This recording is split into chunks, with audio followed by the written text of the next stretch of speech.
like to formally welcome everyone who's now joining us to the webinar Jam, the first webinar of LJMB.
The person who's delivering our learning session this afternoon is a best-selling author, a champion speaker.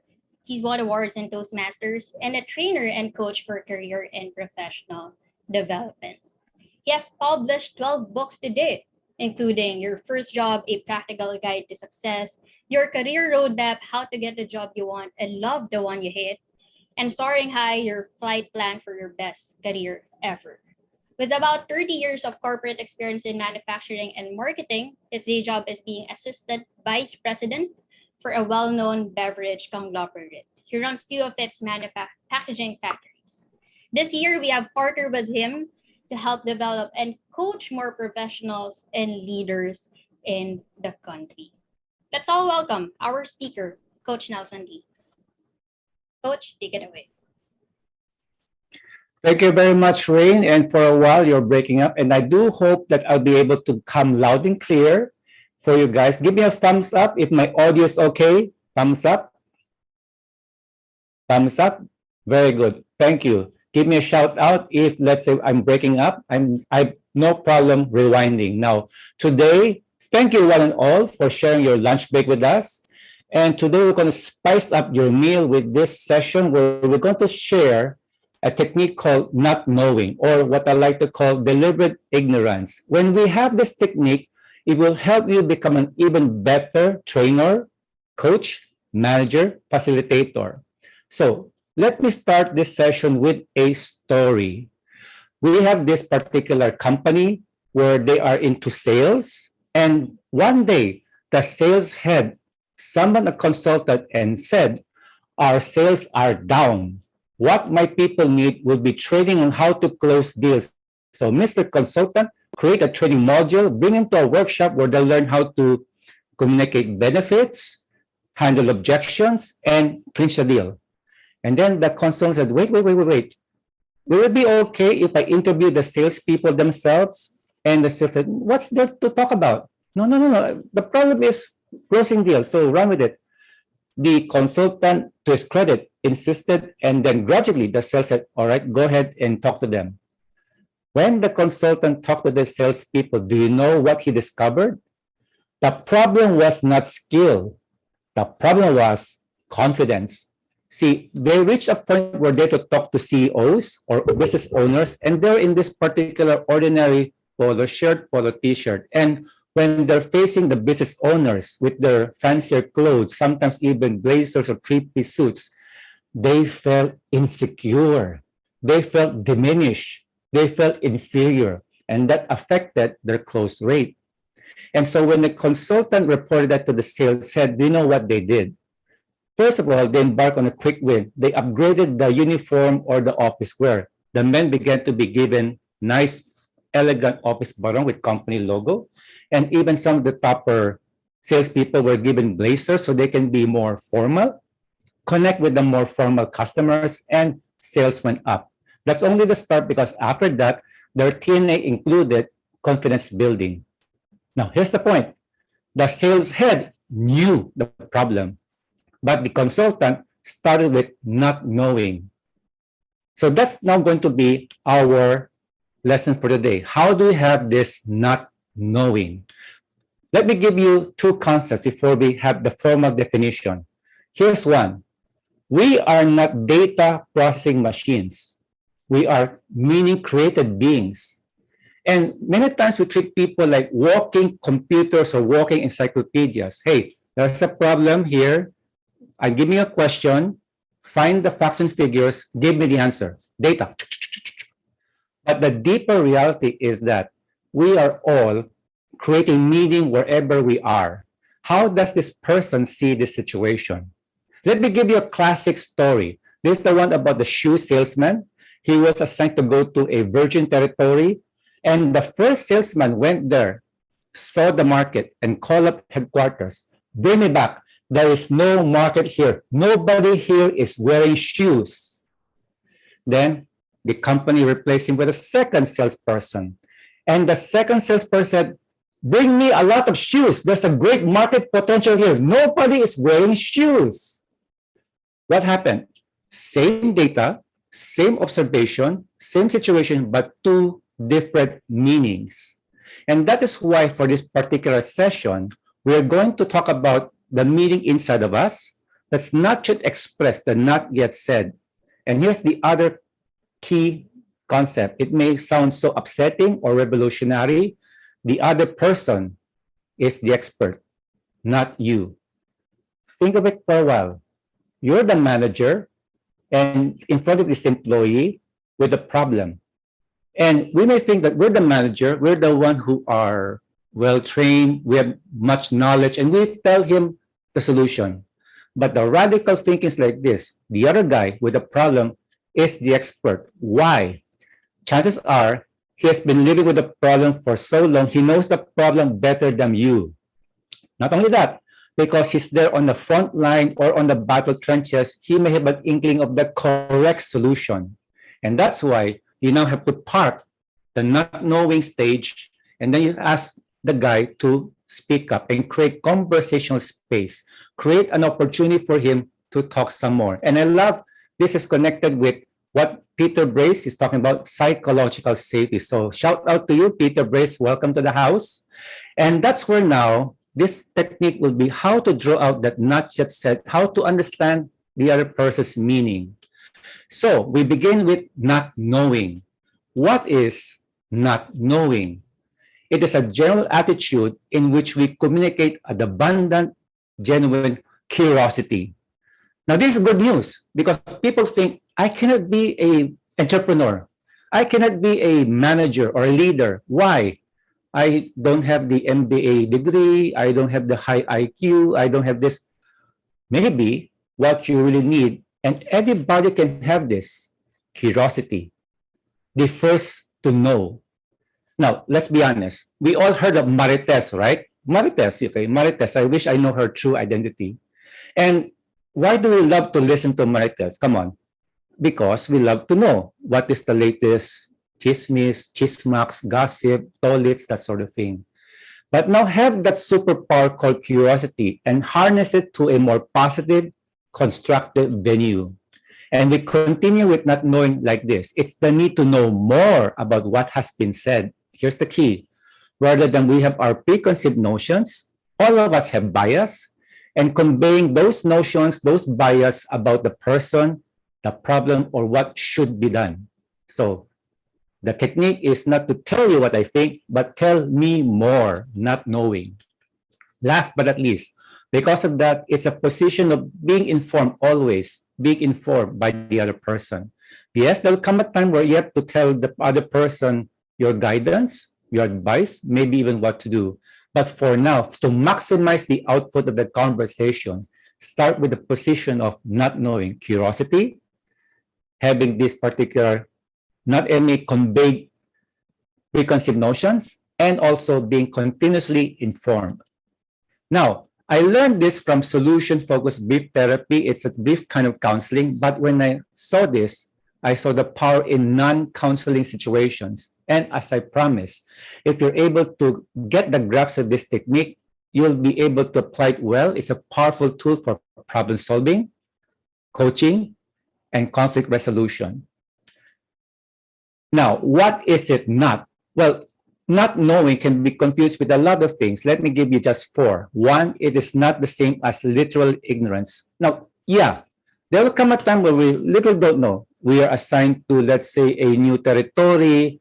We're given a new machine to operate. We're given a new book to read, subject to learn. We start with literally not knowing. But that's not what this technique is. You do know something, but it's not getting into the way of how you understand the other person. The other one is not a self-imposed amnesia. You know something, then you choose to forget it. Well, first of all, it's impossible unless, say, you have a head trauma. What it means is that you have what you know, but park it for a while, and later you can get back to it as you now digest the data and interact with the other person. The other one is not one time. It's not as if that in the conversation, oh, at this stage, not knowing ako, ha? No, it can be going back to the same concept over and over again in the conversation. I start with not knowing what you have in mind, then I understand you better. And just when I thought you and I understand you now, you give me new information, then I have to go back to not knowing, learn some more, learn some more.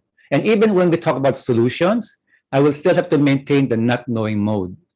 Last but not least, and this is very important, do not equate not knowing with looking the other way. Okay, it's not as if that the other person is the expert, but what if he's wrong?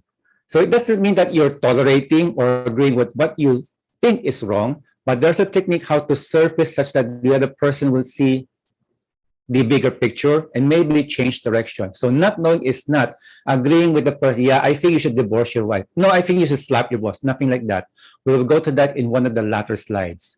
Give me a thumbs up if this is great information for you, because we're going to go to the technique, right? So here is the point.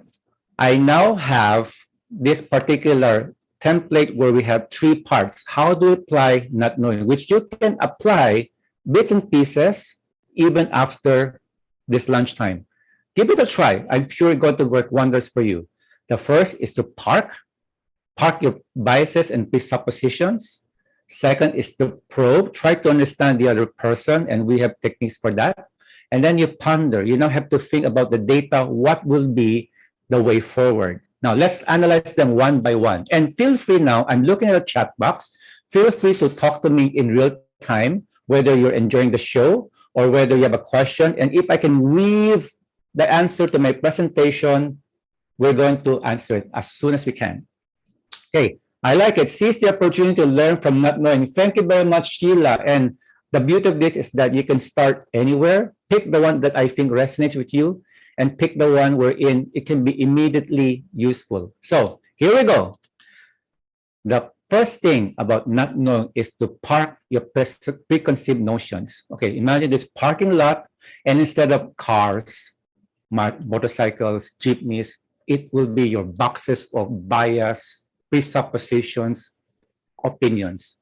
Nothing wrong with bias. We all have bias.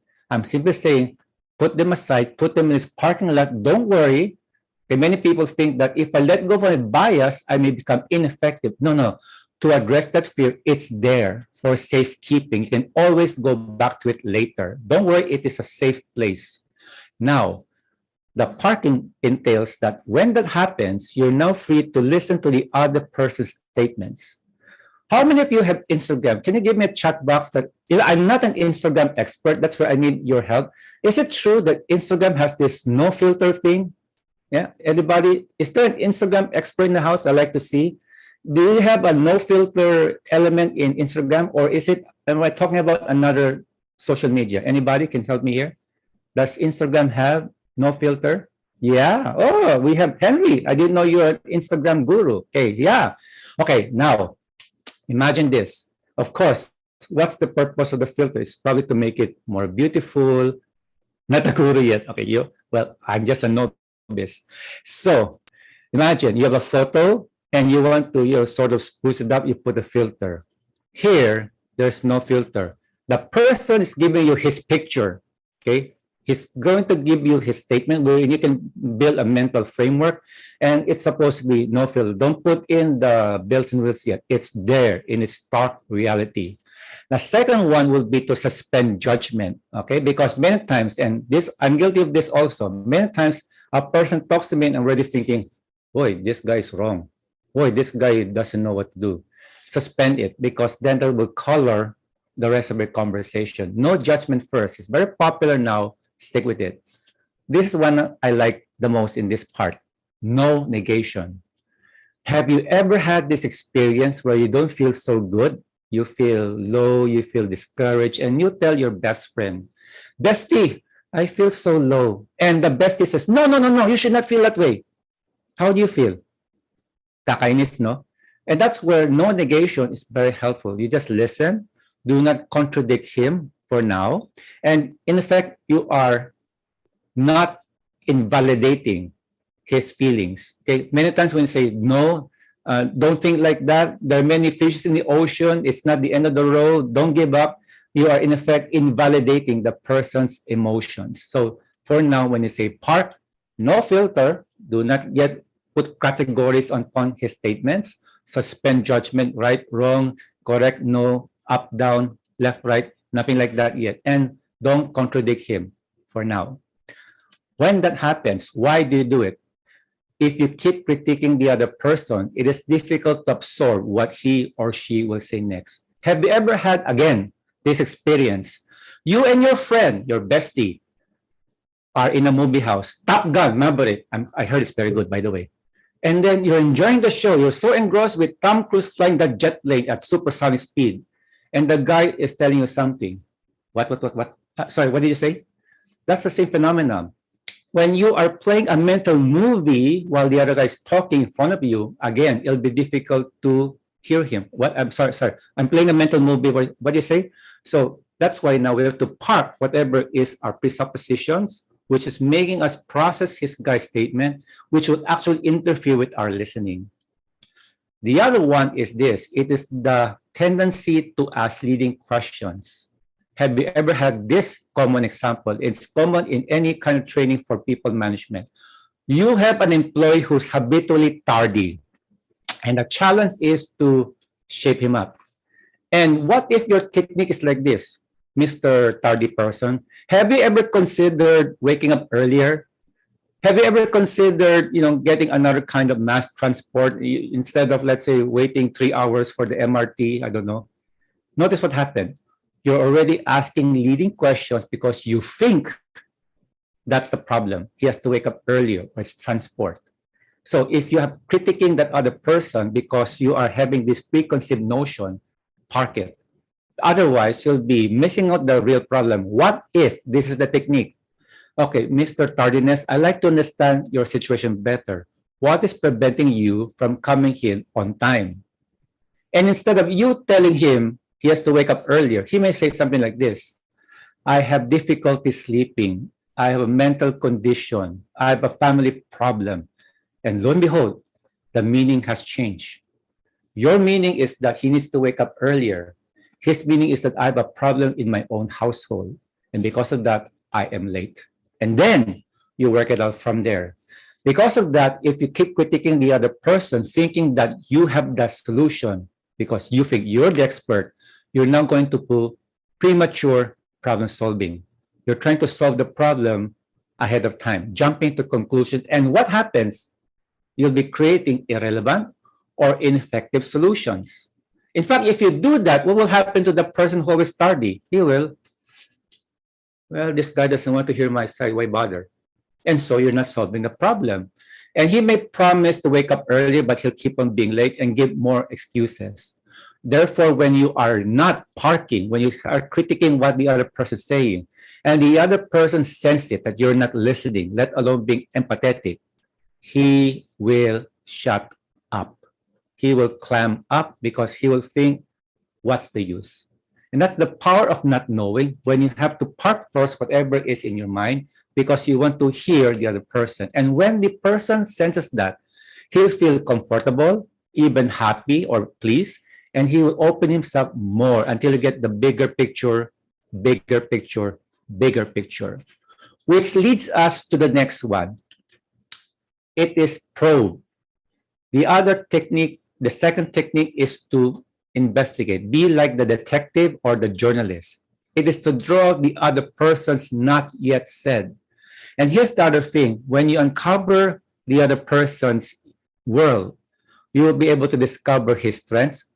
Mr. Other person, I like what you said. I think now one of your key strengths is being resourceful, the ability to connect well with people, or you know where to get information.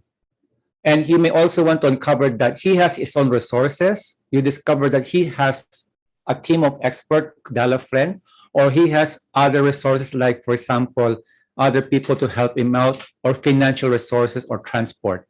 And last but not least, you'll be able to see that he was successful at one point, and you may want to connect it. Mr. Other person, I noticed that at the time you were successful in this. I think you can apply the same thing here. How do you think you can do it? And as I said, you encourage him to say more. And later we'll have the two techniques how to do it. Encourage him how to say more. And then you compliment where appropriate. Here is one of my hidden suspicions in the workplace. I believe that deep down, many employees are starving, not for food, but for affirmation. And we talk about talent, retention, employee engagement, wherein all I think is this, but not really all, where I think one of the powerful low-lying fruit, quick win, is to pat them in the back, give them a hearty thank you, and give them public compliment. And when you do that, what will happen? Their guards are down. They'll be able to share their progress even more. And they'll be open to the conversation where we have to think of answers together on the context of not knowing. Okay? So now we go to this one. Why prove? Have you ever wondered, people know that cigarette smoking, forgive me if you're a cigarette smoker, have you ever wondered why people know that cigarette smoking is bad for you, lung cancer, emphysema, that sort of thing, and yet they still smoke? Have you ever wondered that? That you think that they should have known better. You think that this guy should be more initiative in their work, they should protect their jobs, they should make the project work, that sort of thing, but they're not doing it. And it frustrates you, right? It really makes you want to, what's wrong with you? Don't you see this is for your good? Why? Because everyone has a good reason from their point of view about their decision. The cigarette smoker may know that it's bad for him, but in his mind, I have a better reason than you. I will use it to de-stress, or because it's cool. And never mind lung cancer, because that's an abstract reality down the road. My way is still better than yours.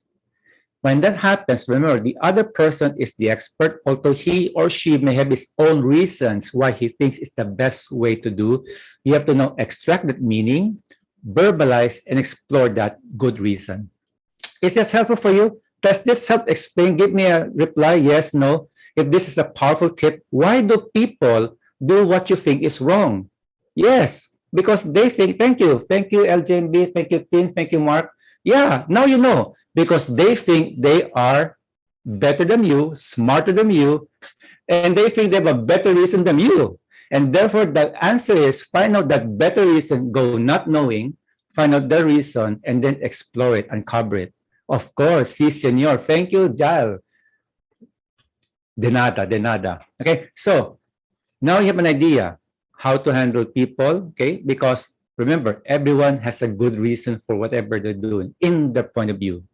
Our job as not knowing people is to find out that without filter, park your bias, and move on. Now, how do we probe? How do you probe? You ask the old-fashioned, good, open-ended questions. There will be a time when you have to use closed-ended, yes, no. Like, for example, in a decision tree, okay? Or in a choice among a commercial scorecard, which is the best supplier to choose, no? But in this case, open-ended questions, I highly recommend the 4. Notice, not 5, 4. Who, where, when, what. And the 1H, the how. Notice I didn't say why, because one of the tips I got from experience is this. Sometimes people interpret why as threatening. Okay, I don't know about you. Give it a try to somebody else. That why maybe sound interrogative. Why did you do that? Why this has happened? Why did you not do this. And to soften the blow at least, or at least it goes into data processing mode or meaning creating mode. What? What made you say that? What were the reasons that you did this? What happened that led to this problem? So notice you may want to experiment instead of why, ask the what, because it seems to be like less threatening.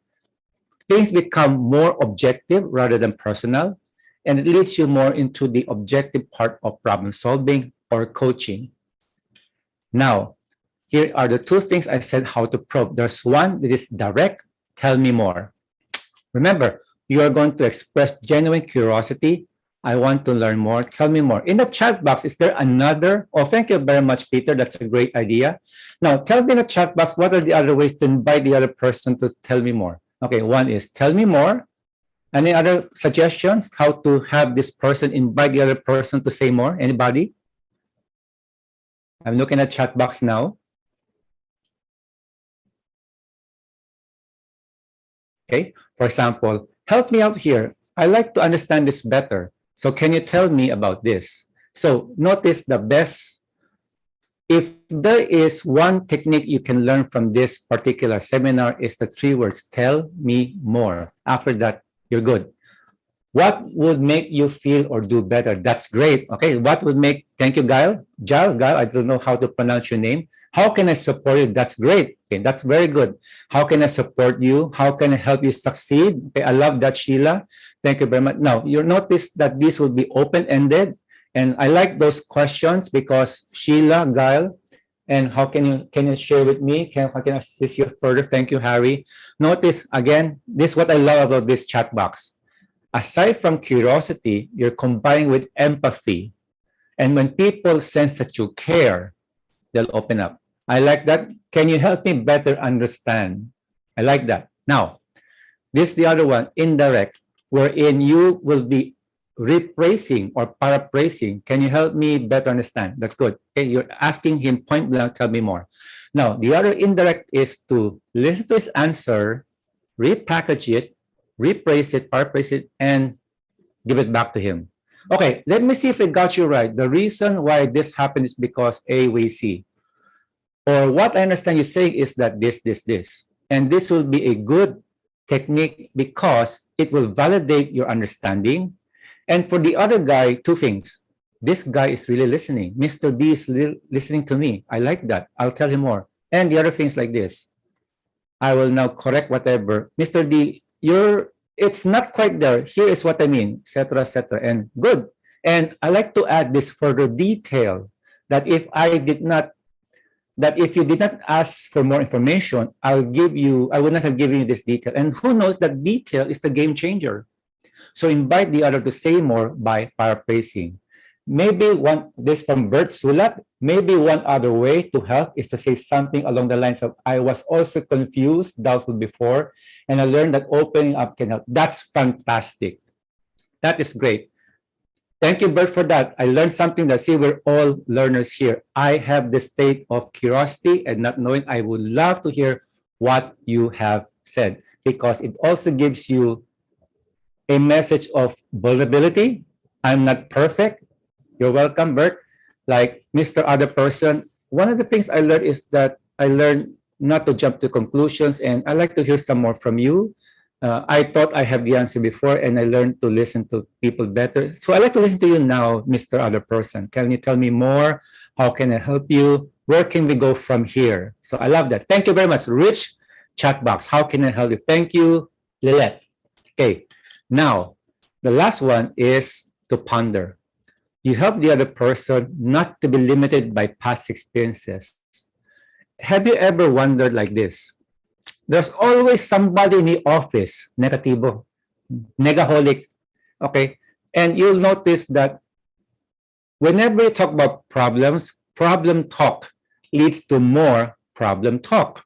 It's like the classic Disney character Eeyore. He's the donkey who's always depressed, negative. Nobody wants to be with him.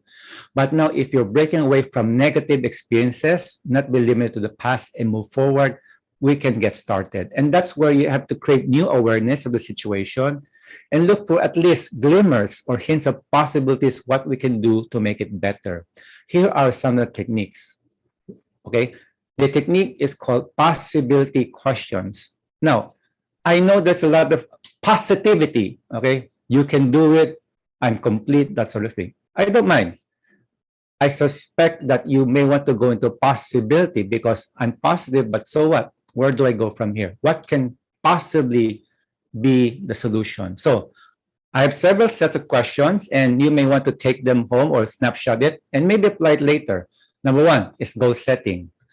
Just yesterday, I had a session with my process engineer, and we're trying to make this training program for our people. And he said something like this: Sir Nelson, this is my training plan. Okay, the goal is to make people more skilled and more motivated. My question to him: how do you know these people are more skilled? How skilled is skilled? In other words, how do you know that your training program has worked? Answer: very subjective. But if we are able to get some objective, qualitative criteria, then I can tell you that we've succeeded.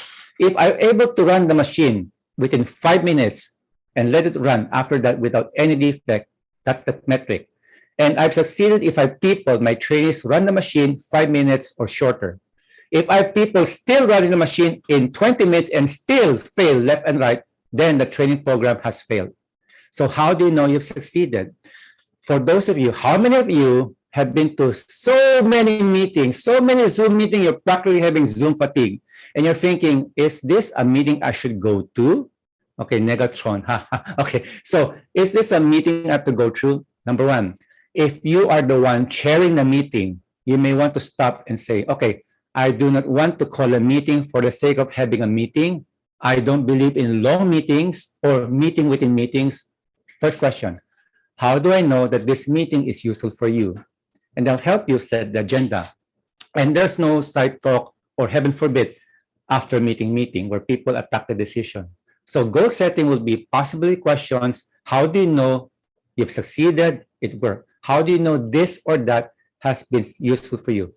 You come from a position of not knowing and ask the other people, how do you know you've succeeded? The second one will be strategic. What can you do differently? Here's one thing also, bonus tip. Many people think that strategy means doing something, what you're doing, only maybe faster, cheaper, better. Yeah, but I submit a better strategy is like this. What can we do differently from the competitors? If my goal is to be cheaper, well, my competitors are doing the same thing. They want to go to a price war and kill me on prices. So they have the same strategy, go cheaper. But what can I do differently that they're not doing to make my products even cheaper? That's the strategy.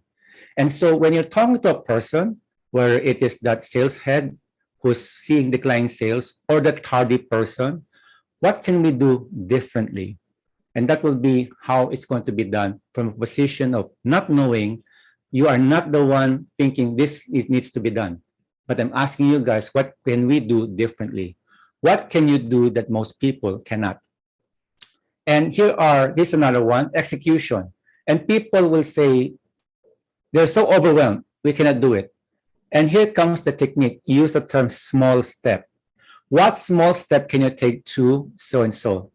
For example, back to my training program, this guy said, okay, how do we evaluate these people? We have a Likert scale, 1 being the novice, 5 being the expert. We saw a lot of tres, okay? And instead of having the ambition, how can we make a 3 to become a 5? No, that's too far. How can we make a 3 become a 4? What are the small steps to make it happen to the very next thing? The baby steps, the low-lying fruit, the quick win. And then what can we do to make the 2 become 3? So think also in terms of next steps. Remember, the best way. What's the best way to eat an elephant? In the chat box?